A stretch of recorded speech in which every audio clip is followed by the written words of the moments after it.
Greetings everyone. So let's talk about forces. So first of all, what are forces? Now, before I tell you the answer to that, I want you to grab a piece of paper and write down what you think a force is. Sounds like a weird and random question, I know, but you'll be surprised how many people don't actually know what a force is. And some of you might be thinking something along the lines of Star Wars and Jedis, and surprisingly, that's not too far off from the truth. So let's start off with something. Let's consider a block, right? This is a box. Let's say it's made out of wood. And I give it a push, right? And this arrow right here indicates the direction of the push I gave it. Now, if we want to figure out how hard we're pushing it, let's just use some random word which we'll call a Newton. And we'll have some number, let's say 3 Newton or 5 Newton, to describe how hard I'm pushing it. And then we'll come up with its mass, which will be some amount of kilograms, right? It'll be, let's say, a 5 kilogram block. And now, what essentially we want to find out is how fast is it going to move? How much is it going to accelerate? And that's what we're going to find out in this video. So, what you need to know is that a force is, at its very simplest, a push or pull that causes objects to move. Right? If I have a box, I could either pull it towards myself or push it, as long as nothing else is opposing it, it's going to cause that block to move. So that's what a force is. A push or pull that makes objects move. And so, if I have this object, right, and it weighs, let's say, half a kilogram, and I give some amount of force to it, well, if it's only half a kilogram, chances are I can probably hit it. I can probably push it quite hard, right? And it'll probably move pretty fast. Like for example, if I have a tennis ball and I throw it, I can probably throw it pretty far because it's light, right? Meanwhile, if I have, let's say, a bowling ball, I probably wouldn't be able to throw it as far simply because it's a lot heavier. It's a lot harder to push it. And so, keeping that in mind, what we realize is that the heavier the object is, let's say this box, if it weighs 10 kilograms instead of 1, the heavier it is, the harder it is to push, right? And so if we give it a certain amount of force, it's going to accelerate less. And so with that, we come up with an equation called force equals mass times acceleration. Now this is a very important equation which might not completely make sense at the moment, but you'll have its ins and outs very soon. And this is an equation that's extremely important to understanding mechanics and motion and how objects work. And so what exactly does it mean? So we have F over here, which stands for the force. We have M over here, which stands for the mass. And we have A, which stands for acceleration, which means how much the object will accelerate. Now, what will happen is if we move this M over here to the other side, we'll get something called force divided by mass equals the acceleration, right? Because we've just moved the M to the other side, divided it by M.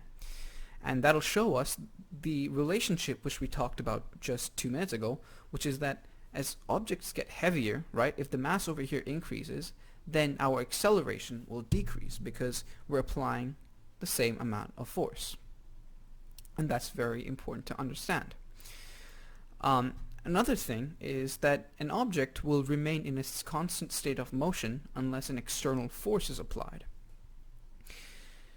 Interestingly, not many people realize this. So if on Earth things like air resistance and friction, which I'm sure you would have heard of before, as well as gravity, makes experimenting with this a little bit difficult because as we see naturally all around us, whenever we move things, they always seem to come to rest.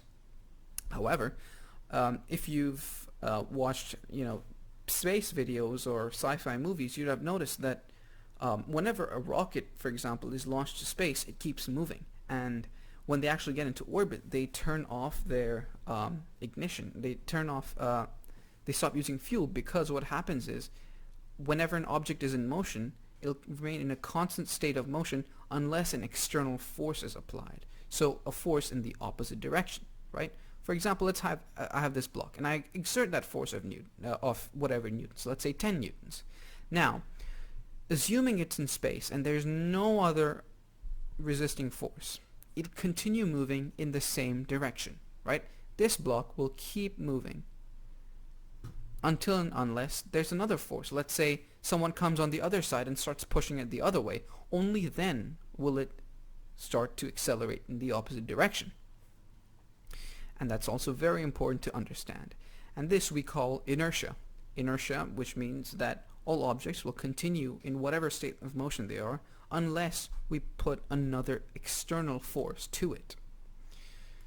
And finally, every action has an equal and opposing reaction. What does that mean?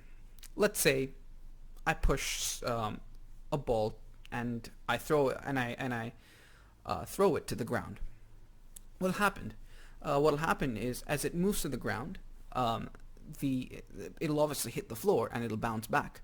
But when it does bounce back, the ball will exert a force onto the ground as well, onto the earth. And the earth will exert an equivalent force back onto the ball, right? So if we have a ball and it drops like so, it'll bounce back up. But this floor here will also exert an equivalent force back onto the ball. And that's also very important to understand, because what it essentially tells us is when two objects collide, they both exert an equal and opposite force. Now, if we take these three statements over here, we can combine them, and what we actually get is Newton's 3 laws of motion. And these are essentially the most important founding laws of motion that everyone needs to know in physics. But interestingly, this wasn't always the case.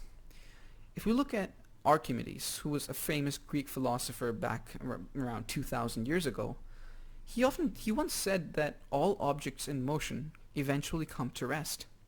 That's very significant, because it essentially tells us, well, let's say I throw a ball, right? And even if there's no external force applied, right? Like, there's nothing to resist it, eventually, over time, it'll come to rest automatically, even if there's nothing else pushing it, right? And now, when you consider Newton's laws, that often seems counterintuitive, but that's what was believed for over 1,000 years, until Newton finally came up with these laws. And so we start to develop this a bit further, and we start to think, what kind of forces are there, right? Something which you might be very familiar with already is gravity. It's the gravitational force which Earth exerts on you, on me, and everything around us, and keeps us tied to the ground. And obviously, all forces at the end of the day do the same thing. They push or pull. But we can kind of break them down for a sort of general idea depending on what purpose they have. And so we have a couple here, which are some of the more important ones, which will be very important for this course. And it's, first of all, we have something called an applied force. So what's an applied force? Applied force is as simple as it gets. It's literally a machine or an object pushing or pulling something, right? So if I have a book, I pick up the book, I have applied an upward force to resist gravity, and so the book has moved up and I've applied a force to it. If I start to, get a pull-up bar and do pull-ups, or if I do a push-up, then I am applying a force towards the ground, and the ground is applying a force back to me, and I am being pushed up. Then we have gravity, like we just talked about earlier. Then we have something called normal force. Now, gravity is all great and all, but if there's only one force, and like we said, an object will remain in a constant state of motion unless an external force is applied. Well, gravity is being applied as a force on us all the time, right? And if that was the only force, then what would happen? We would get sucked towards the earth, right? Because if there's nothing else acting on us, then that means we would accelerate, right? Like this. But what happens is we have something called a normal force, and the normal force is what we get from Newton's third law. Every action has an equal and opposing reaction. And what that means is that when gravity exerts a force on us, we begin to accelerate downwards, right? but there's the ground below us, and the ground exerts an equal and opposite force back to us. And so what happens is gravity is exerting a force on us. The ground is exerting an equal force to us, and so what happens is we stay in the same place. If you, let's say, jump off a balcony, then what happens is obviously there's no ground below you, so because of that there's no normal force on you either, and so you start to fall, and that's why you accelerate. Then we have things like friction, and friction is the force that's applied when two objects are rubbing against each other. Like for example, when you're on a carpet and you try and slide, and you can feel your feet sort of sliding against the carpet, and it feels rough, versus when you're on ice, you can slip because there's not as much friction. Tension, when someone pulled your arm very tightly, you feel your arm kind of stretching. Or when you, let's say you have a rope or an elastic band and you pull it apart, then you can feel the tension on it. Then we have something called atmospheric pressure. Atmospheric pressure is essentially the force that the air around us exerts back on us. And so the reason we don't feel it is because the air inside of us is exerting an equal and opposite force back outside. And so that's why it cancels out and we actually don't feel anything. If you, let's say, went on a place like Jupiter, right, where the atmospheric pressure is much higher, then what would happen is, because the air outside of you is exerting a force that's greater than the air inside of you, you'd actually feel like you were getting crushed, and that would not be very good. Then we have air resistance. Now, a lot of you would know this if, let's say, you were in a car and you took your hand out, and you were on, let's say, a highway. Then you notice that the air is actually exerting a very strong force on your hand and pulling it back. That's what we call air resistance. And in day-to-day life, we might not always notice it, but when things are moving fast, like for example in cars, it becomes a very important factor in how fast the car can go. And so as things get fast, air resistance is also a very important force. And finally, we have electromagnetic force. And of course, many of you would know this if you just played around with magnets before, but it's really a lot more interesting than that. It applies to all of our everyday electronics, like our phones, our computers, our microwaves, our refrigerators, and really pretty much anything you can think of that uses modern technology actually involves electromagnetic forces. And as we will see later on, it's actually everything around us at the atomic level. So now let's think about this. What do we do when there are multiple forces? And for that, what I'd like to do is I'd like to introduce a plane, right? Let's say we have a plane over here, and this is going to be a very bad drawing, but let's say this is our plane, okay? And you are in here, you're sitting down, all right?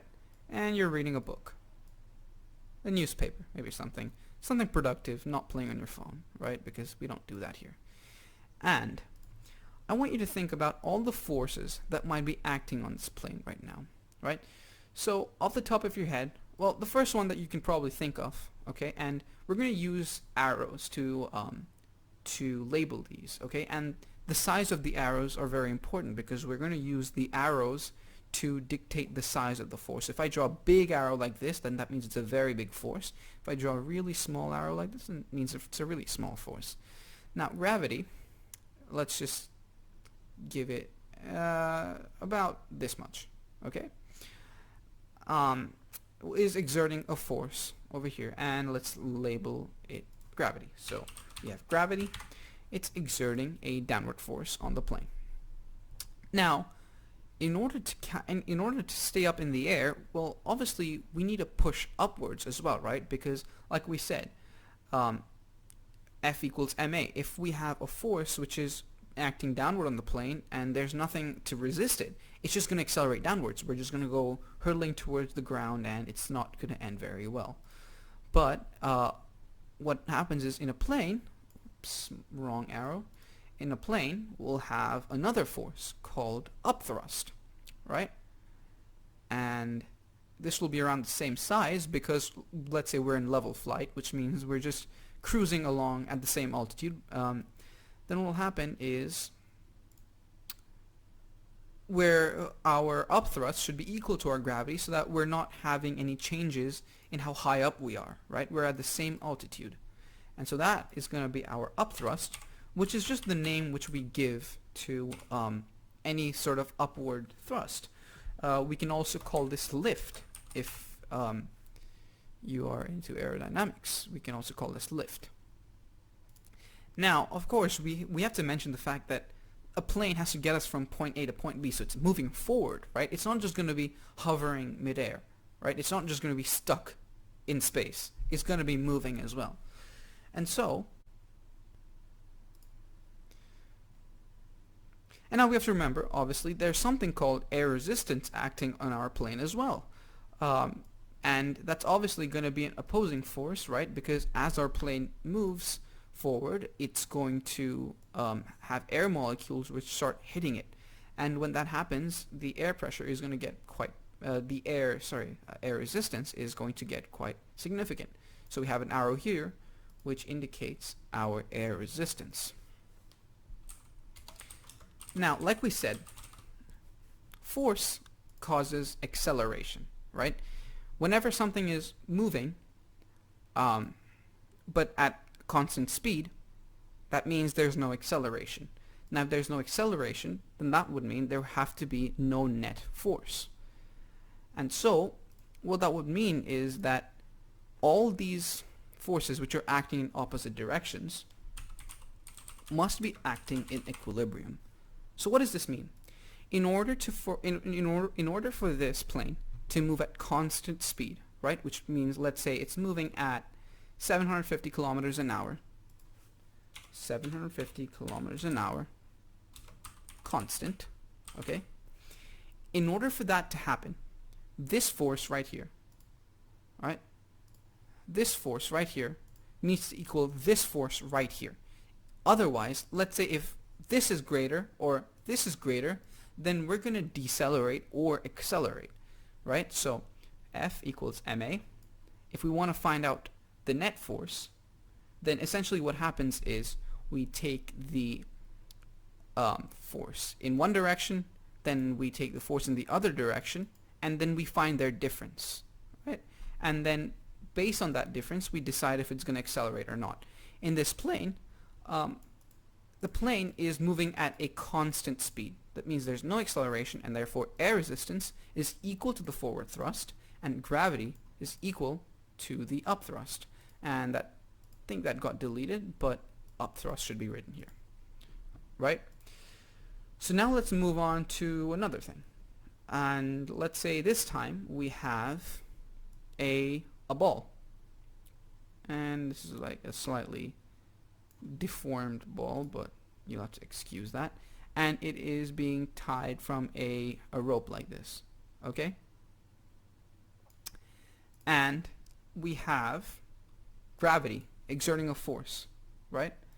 And let's say this ball, first of all, let's say this ball weighs, let's go for 2 kilograms. It's a fairly heavy ball. Not quite bowling ball level, but pretty heavy. And there's gravity exerting a force off. Now, the thing which we need to remember about gravity is that the force, the gravitational force, which we'll call F here, is equal to m times g, okay? Now, the thing is, right, m is equal to the mass of this object, while g is something we call the gravitational constant. The gravitational constant is equal to 10 meters per second squared, and that's just acceleration. Now what you'll notice here, F equals mg is basically the same as F equals ma. We've just replaced the a with a g. And what this tells us is the force, which is the gravitational force which is acting on any object, is equal to its mass, which is 2, times g, which is actually equal to 9.81. I wrote 10, but it's actually equal to 9.81. However, we round it to 10 in MYP just because it's easier. because we don't really need to use 9.81. 10 is close enough, and we're just trying to understand how it works. So we'll just assume that it's 10. All right. And let's say, so first of all, and then let's say we have over here, we have an upward force acting on this ball from the string, okay, which is indicated by this arrow, and it's a slightly smaller arrow because what's happening is that the string is not able to support the heavy weight of the ball, and so it's applying a force of 8 newtons. And newtons are the units that we use for forces, right? As I mentioned earlier. So when we say F equals ma, we mean that 1 newton is equal to 1 kilogram times 1 meters per second square. 1 meter per second square. And this is essentially what it means, okay? If we have 8 newtons, it's either 8 kilograms times 1 or 2 times 4. It could be any combination, but it just means 8 newtons, okay? And because we have the formula for F equals mg, we can figure out the gravitational force, which is equal to, well, F equals its mass, which is 2 kilograms, as you can see here. It's 2 times, well, it's got a, the gravitational constant is 10 meters per second square, so it's got to be 10, which equals 20 newtons. 2 times 10, right? And so what we find is that the gravitational force, which is being exerted on the ball from the earth, is equal to 20 newtons. And now we have a force which is in the opposite direction by the string, which is equal to 8 newtons. So what's going to happen now? Well, we want to find out something, what the net force is, right? As I explained earlier, the net force is essentially when you find the difference between all the forces, and basically you subtract the forces, right? And the reason why this works is, well, imagine someone who's pulling your arm, let's say your right arm, right? That's your friend. Now another friend of yours comes and starts pulling your left arm, right? And let's say they both pull at the same force.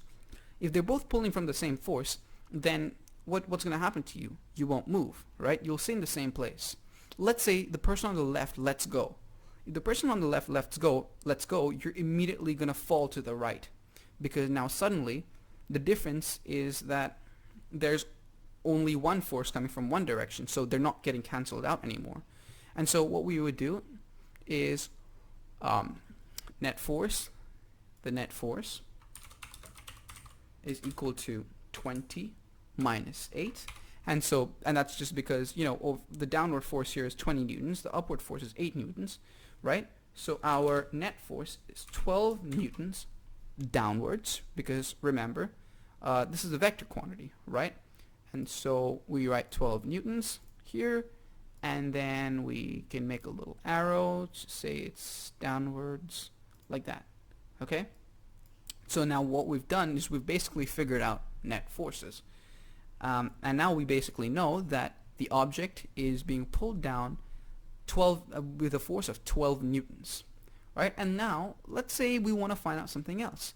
We want to find out how much it's accelerating by, its rate of acceleration, right? And so to do that, it's very simple. We literally just take F equals ma and rearrange it. So we know that F equals ma,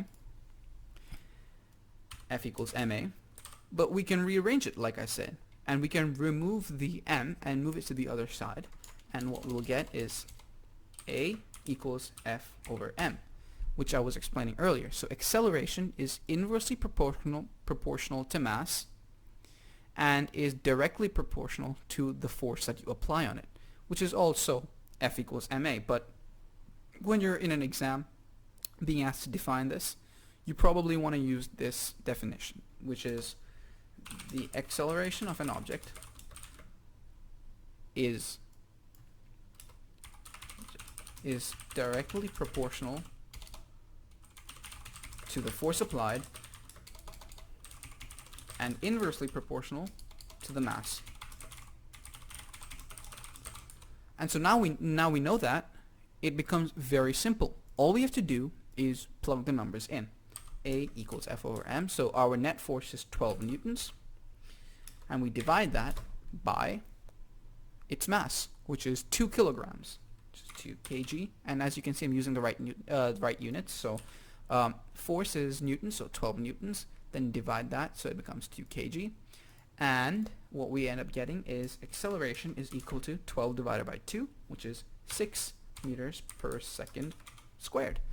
And so what we've basically learned now is how do we calculate the acceleration when we're given the mass and the force, as well as how to cancel out forces, which is basically called net forces, as well as how to draw forces in a free body diagram, which is very simple. Like I told you earlier, it's drawing arrows in the right direction, and the size of the arrow dictates the direction. And we also learned about Newton's laws. We learned about Archimedes' principle of motion, all the different kinds of forces there are, and yeah, that pretty much wraps up this video. So I hope you enjoyed. Make sure you watch our video on energy and power and work, which has already been uploaded. But and yeah, stay tuned for more videos coming in the future as well. And please remember to support our channel, and thank you.